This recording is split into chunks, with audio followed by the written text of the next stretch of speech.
Jason Tatum is a superstar right now.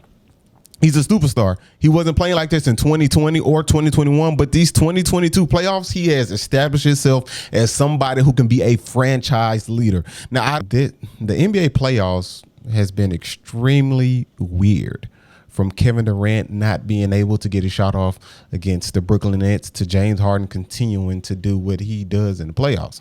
Well, is that surprising? Yeah, to me, that's surprising because I've seen him play great with Houston. Now he's with Philly playing for the MVP, and he's not playing that great at all. And the Memphis Grizzlies, they are now tied 2-2 against the Minnesota Timberwolves. So where do we start from here? We have to start. You know where we will start off with. We will start off with Kevin Durant and the Brooklyn Nets. This is embarrassing to see the Nets down 3-0 against the Boston Celtics. Even though I did envision them coming in, this reminds me of last year when the Lakers went up against Phoenix, the 7th seed versus the 2nd seed in the West, and people were saying, hey, the Lakers have a chance of actually beating the Phoenix Suns. And they were up 2-1 until Anthony Davis got hurt. And I'm a firm believer if Anthony Davis never gets hurt, that the Lakers do prevail and go to the second round. Now, do they go to the NBA Finals? I don't know about all of that. And the Brooklyn Nets, that's what the same exact thing I was thinking for the Brooklyn Nets. I was saying, you know what? Brooklyn versus Boston. You have Kevin Durant, you have Kyrie Irving, you have Jason Tatum, you have Jaylyn Brown. And again, Jason Tatum and Jaylyn Brown have failed me.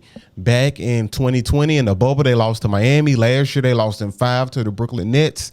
And this year, to start the season off, they were playing at a horrible rate. Marcus Smart actually called the team out.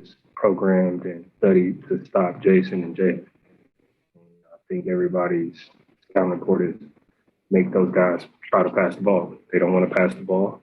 And that's something that they're going to learn. They're still learning, and we're proud of the progress they're making, but they're going to have to make another step and find ways to not only create for themselves, but create for others on this team, to open up the court for them later down in the game where they don't have to always take those tough shots or to say, hey, these guys, everybody knows our game plan. Everybody knows that we give the ball to Tatum, we give the ball to Brown, and we let them work, and nobody is passing the ball. We're not moving the ball around. We're not cutting. There's no flow to the offense, and things change. And this Boston Celtics team became out of nowhere the best defense in the NBA, extremely well and well-versed on the offensive end. You have people who can shoot the three, mid-range, get to the basket, and can knock down free throws. And you have a clutch player in Jason Tatum, and you have a clutch player in Jaylyn Brown. Now, Jaylyn Brown, in my opinion, he might be more clutch than Jason Tatum this season. Now, back to Brooklyn.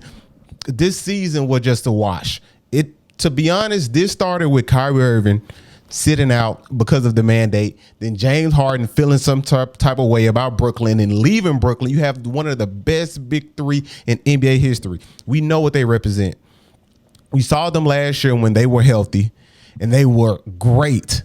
James Harden, Kyrie Irving, and Kevin Durant, it just fit well together. Never seen 3 scores on one team like that before in my life. James Harden, seeing that Kyrie Irving will not play because of the mandate and Kevin Durant being injured, he said, you know what, I want out. This is not about to be Houston 2.0 all over again. So James Harden, he wanted out. And now this Brooklyn Nets team, they haven't played together at all. And that's what Kyrie Irving said. Kyrie Irving said, man, we just haven't played together. Now, Kyrie, you could not say you haven't played together. You had a chance to take the vax. Now, I'm not saying that he should have took the vax or shouldn't have not taken the vax. That's his decision.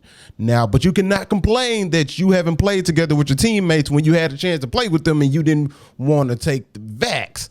And now we're seeing that effect in the playoffs that you and KD only go one-on-one and no offensive flow at all.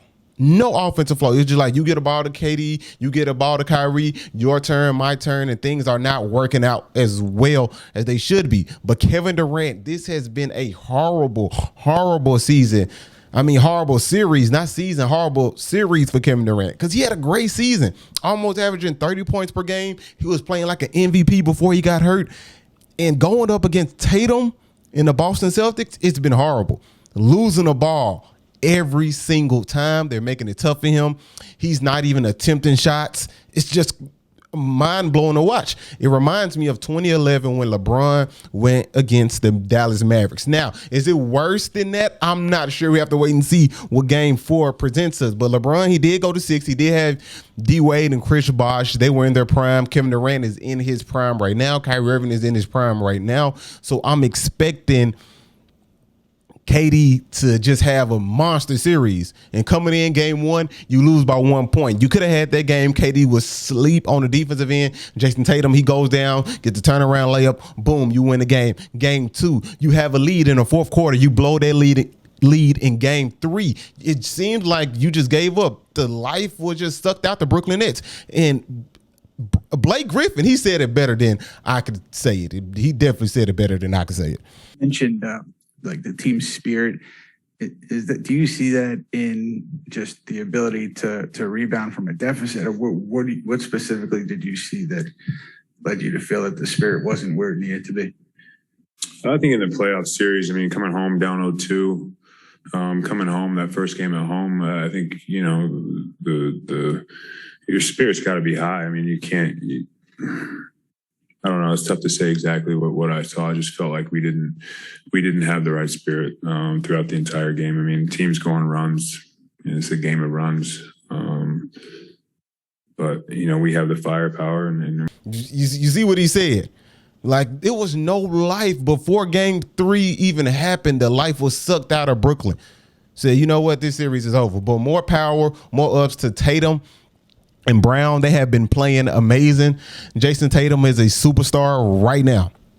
He's a superstar. He wasn't playing like this in 2020 or 2021, but these 2022 playoffs, he has established himself as somebody who can be a franchise leader. Now, I don't think this is such a fluke. This won't continue. I believe this will continue for years on and years on. Jason Tatum will be that guy for the Boston Celtics. But Jaylen Brown, he is the big story. This dude is closing out games. He closed out Game 2. He closed out Game 3. He's so confident now to put the ball on the floor. You look back at that 2018 Eastern Conference Finals when LeBron went up against this young Boston Celtics team, and Jaylen Brown, he couldn't really put the ball on the floor and create like he can create now. He was a great three-point shooter from the corner. That's it. But can he get the ball, get downhill, make things happen, go one-on-one, ISO, step back threes? No way. That was not Jaylen Brown's game. But now he has improved, and also he's a good defender as well. But Jason Tatum has been playing both ends. You're guarding KD. You're stopping KD. Not you alone, but the Boston Celtics in general. They're throwing multiple people at Kevin Durant. And this is nothing new that Kevin Durant has seen. Like he said, I think KD is thinking too much when it comes to playing Boston, or maybe he just didn't take them as serious as he should. Because last season they beat them in 5 and like, we're playing against the Boston Celtics. We're going to take this home. And I think that's what the series came down to, that Kevin Durant and Kyrie Irving did not take the Boston Celtics serious enough. Not at all. Kevin Durant, you can be better than this, 100%. This guy's one of the most skilled players in the NBA ever in NBA history. 7 foot tall, can get his shot off on anybody, but he's so hesitant to take shots. He's fumbling, losing the ball. I've never seen this before. Can KD make this a series? I still believe he can push it to at least 6 games. I think Kevin Durant is good enough to win 2 games against the Boston Celtics. No ifs, ands, or buts about it. This team just had a horrible season. Injuries, Kyrie mandate, James Harden leaving. It just didn't work out right. It seems like they tried to cheat the process in a way. So, hey, I'm KD. I'm Kyrie. We're the most skilled players in NBA history. You know what? We can just suit up and get wins. We don't have to play together. We don't have to have chemistry or none of these things. I just put the suit on. Hey, put the clothes on, let's roll, let's get it. And that's not the way it works. You have to have some type of flow with one another on the basketball court, and the Brooklyn Nets don't have it. We see that the Boston Celtics do.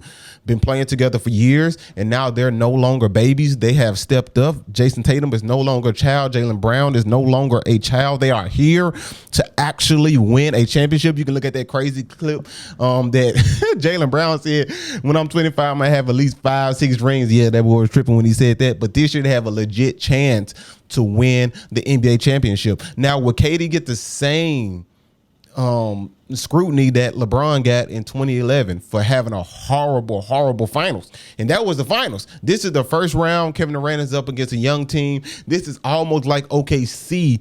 OKC was Boston. Or I can say Boston was OKC when Kevin Durant, James Harden, and Russell Westbrook were together. Now, I'm not saying that Boston is better than that Oklahoma City team, but older LeBron James team, a little bit older than Kevin Durant and Dwayne Wade, Chris Bosh, were able to beat that team in the NBA Finals. So this OKC team that we saw in the past in 2012 is the Boston Celtics that we're seeing now. Jason Tatum has solidified himself as one of the top players in the NBA. Now, Paul Pierce, he made a tweet and said, has Jason Tatum passed Kevin Durant on the hierarchy of the NBA? No ifs, ands, or buts about it. There's no way I would allow that to happen. No, not at all. I'm going to give the same respect to KD that I gave to LeBron in 2011 when LeBron had a horrible series. I said, I still believe LeBron is the best player in the world. He just literally choked. And right now, I feel like Kevin Durant is doing the same thing. Can he bounce back? Can he make this a series? I believe he can. I believe that he's good enough to do that. You can see it in the press conference. He's not okay with this, but he's owning it. That's one thing I must give to Kevin Durant. He is owning up to his horrendous play that he's having. So can the Brooklyn Nets bounce back? The Boston Celtics are a dangerous team. Could they make it to the NBA Finals? That's something we will have to wait and see.